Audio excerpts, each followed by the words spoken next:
Good morning, good afternoon, good evening. Welcome to Sac Taff. I have left my book at home and I thought, you know what, I can still talk about my book, A Sacrifice of a Lifetime. It won't be a long video, but it's good to just continue to do, just to basically be in the flow of my podcast, Sac Taff.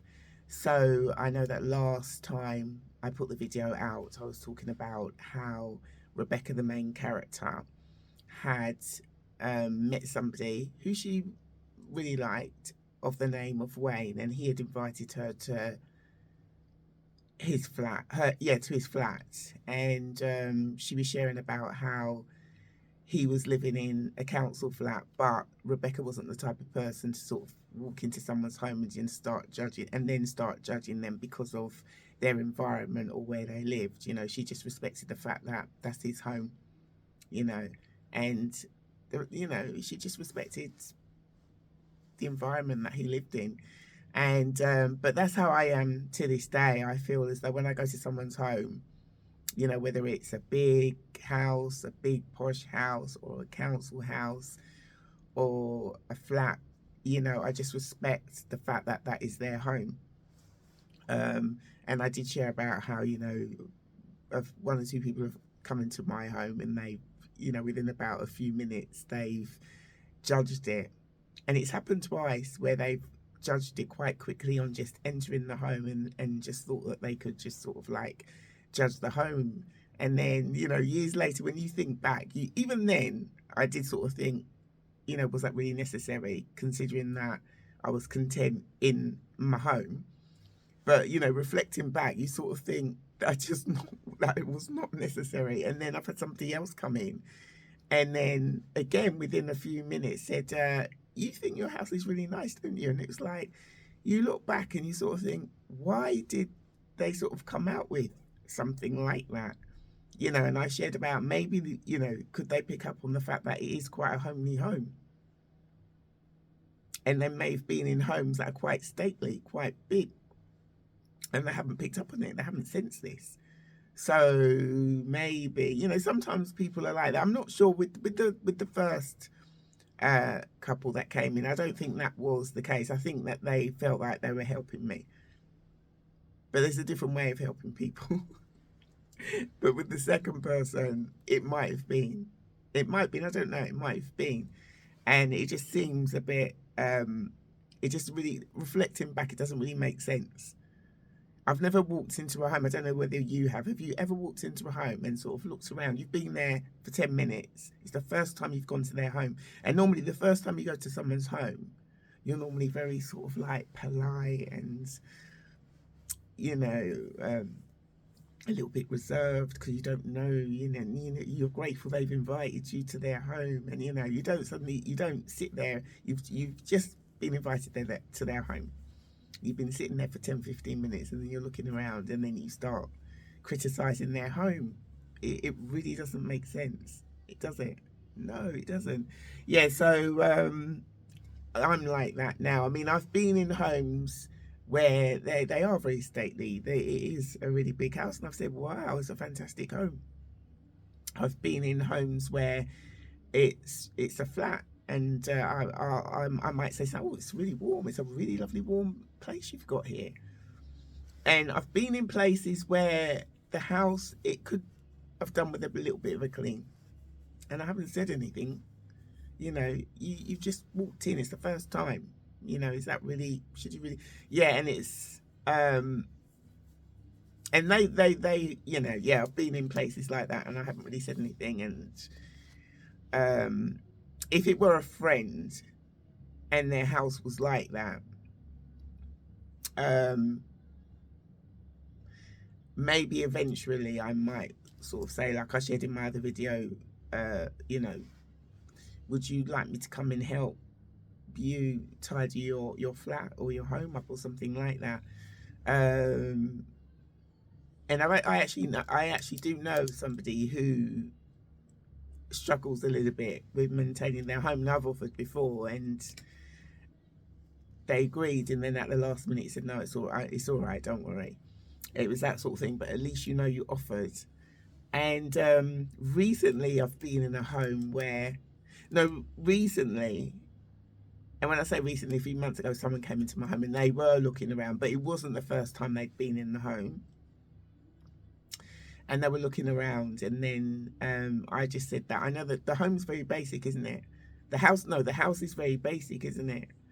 But it's a home, because you can go into places that they're very, very stately. You know, they're very, very. You can tell that it's, you know, very sort of. How can I say? The people that own it are very affluent and, but it may not have a homely feel to it. You know, to build a home is priceless. That's the way I look at it, because it's built out of love. You know, you have to spend time in your home to build it, and to really respect your home, to build up a home of love, you know, and to have good values, you know, and to be, what's the word? To have integrity, you know, and to really build up your home and your family. It takes time and patience. And I'm not saying if you live in a stately home, you don't have that. I'm not saying, that's not what I'm saying. But I'm just saying in general, you know, it's a priceless sort of thing when you make a home, and it's comfortable, and you know, when people come in, they feel you know, you're hospitable to people, and so on and so forth. I think it's priceless, and it does take time to build a home. So you know, if someone were to come into my house now, I don't get people don't come in and say things like that. It's a different atmosphere anyway. My children are they're not babies now. You know, when they were babies, it was very basic. You know, you don't want to sort of like have expensive ornaments around and glass tables around and things like that. It's very basic, so that they're happy being there. You know, and then as they get older, you can sort of make a few changes. But I wouldn't accept someone coming in and saying that to me now. I would say, why did you say that though? I would say it. I would say it. So I don't think anyone would sort of come in and say that now. Um, what was I going to share about? Yeah, recently I've gone into a home where it was an elderly gentleman. And then you walk in, and um, and then you're invited into the main room. And there was quite a bit of clutter around, but there was a big bookshelf on your left hand side, and I love bookshelves. You know, I think books make a home even more homely, don't they? And so I complimented him on the fact that he's got a lot of books. And he said, yeah, I've got about 1,000 books here. It didn't look like 1,000, but the rest might have been in another room. And he said that, you know, when he passes on, he wants to donate the books to a charity that are going to pass the books on to Africa or somewhere like that. No, to Africa, something like that, because he basically, when he was a younger man, worked in a particular part of Africa. I think it was teaching or something like that, and he used to take books over then. Yeah, so it could have done with a little bit of help tidying up. But then again, I mean, who am I to say? That was the first time, like I said, I'd been in that home, and so on and so forth. So that was just his home, you know. And then again, I've been in another home recently, and again, it was the elderly gentleman. He must have been in his 80s. And this was when I was selling my book, Taffy House. So he's invited me in and said, come into the sitting room and meet my wife. And then when you walk in, you do sort of pick up on things. It was very sort of a well-organised home, very clean, actually spotless. And then I walk into the sitting room, and it was like the wife sitting in a big armchair that I've never seen before. It looked like it was her throne. She was sitting there watching TV on the quiet. It was an average size flat screen TV. And then everything just looked in order and sparkling. I'm like, how am I managing to keep this place clean like this? You know, yeah. And I think it was lovely that his wife was there as well. He had his wife there, living with his wife. It was very encouraging. Yeah, so a home is a home. A home is a home. Um, What else am I going to share about? Uh, yeah, there's a part in the other video that I shared about whereby when I visited Wayne's flat, it was more or less like a bachelor pad. You know, it's just him living there, and it was organised well. It was clean, and I like the fact that he had the bean bags instead of sofas there. Uh, um, and My initial reaction wasn't, oh, he lives in a council flat, and what happens if the relationship gets really serious and then we settle down and I move in? It's just going to be a flat. Oh, it's going to be. I didn't think that way. That wasn't my thinking. It was like, this is just his bachelor pad. I'm just here visiting. It wasn't that. And I'm glad I didn't think that way, because at that age, I was like 17 and a half. I'm glad I didn't think that way, actually.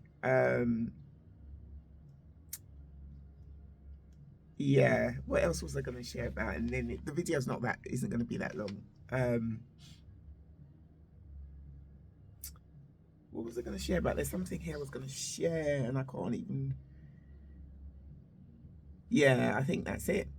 That's it, really. Yeah, so basically what I'll have to remember to bring in the book A Sacrifice of a Lifetime next time, and continuing reading with that. I can share a little bit more, I guess, about the situation with Wayne a little bit. I don't know if I shared this last time. I may have, whereby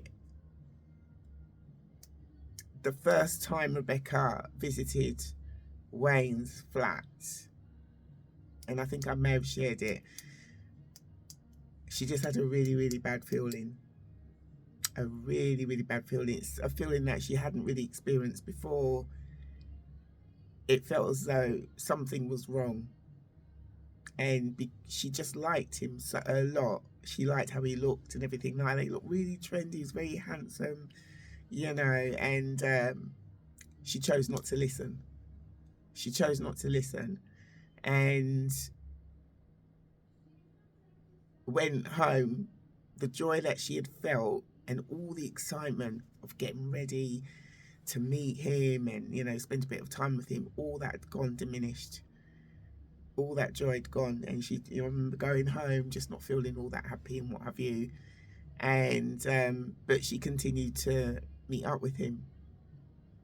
And as she continued to meet up with him, it was the same feeling, but it wasn't only that feeling that she felt when she was in Wayne's flat. She was feeling like that all the time now. All that joy that she had was now diminishing. But she continued to stay in the relationship with Wayne. And that says a lot, doesn't it? Because we can pick up on stuff about people, about situations, what we should and shouldn't do, and so on and so forth. And sometimes we just don't listen, and then we carry on walking in this direction, even though it's not the right direction for us, and then wonder why we slip and tumble. We wonder why, and it was a hard lesson for Rebecca to have to go through, but I feel like she had to go through it. I feel like she had to go through it because what happened because of that situation, it sort of molds you in a way for future relationships and future events that are going to take place in our life, and to sort of guide you in the right direction, if you know what I mean. Yeah. So it was just a horrible feeling. I think that when we're full of joy and we're happy and content, and the weekends before were really quite good and exciting, because she'd on a Friday night, when she was going out with her previous boyfriend, he'd take her out on a Friday night, and then on a Saturday she'd spend a bit of time tidying up her bedroom, helping tidying up the home. I remember doing that, and then getting ready to go out with her previous boyfriend. I can't even remember his name, the name that I've written. I was going to say his real name. Um, and there was a routine there. And then again on a Sunday, he would take her out. But with Wayne, it was completely different. You know, he didn't have much money, and I don't think he was working full time. I think he was just sort of doing jobs here and there. You know, so the whole routine of what Rebecca was used to and liked wasn't there anymore. I mean, she spent time with Wayne, but it wasn't like going on a date and to the pictures and all that sort of thing. It was just more or less spending time in the flat, you know, and it's just, you know,